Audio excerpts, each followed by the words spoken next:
So in developing the design for the mural, we wanted to not just focus on Frederick Douglass and his legacy, but also the historical context of how we got into the transatlantic slave trade.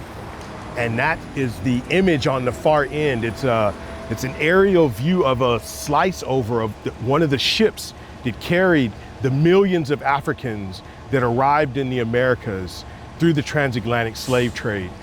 And then there's a reference to the Egyptian pyramids as a precursor to the transatlantic slave trade. Africans before America. So that's a part of the reference. And then you have historically significant architectural structures recognized in DC, like the National Monument and the state capitol. And then there's these hands, silhouettes of peace fists, the freedom movements, such as the civil rights movement that's been such an important part in the freedoms that we get to recognize.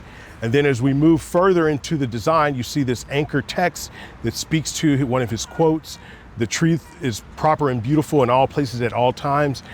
And then right between the last set of text and his portrait, there's an Adinkra symbol, which is a West African code for Sankofa. And Sankofa is the word that reminds us to look back to our history to recognize our future. And it's a stylized heart.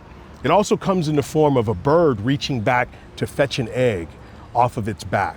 That's also the Sankofa symbol, but we thought this was important for those who know or for those who may be curious to be reminded of the importance of learning our history. And then you have this very bold, striking gaze of Frederick Douglass. And then to cap off the final end of the mural, we'll have a rendering of the American flag. Socially, we have certain forces that are trying to ban books, ban history. It's hard to ban public art.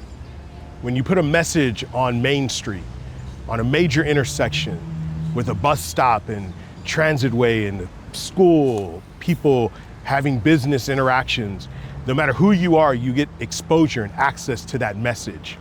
And so we're choosing to celebrate and elevate the message of the freedom fighters, those who lived and died for the freedoms we get to enjoy today. But my medium is painting, and so I get to do that through public art and help hopefully inspire new conversations around what does it mean for absolute equality. I believe that absolute equality isn't a destination, it's a journey, it's a pursuit.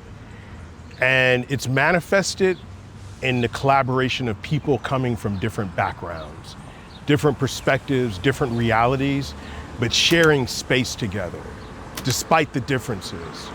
Because when we really look at the human condition, we typically all want the same values for our community.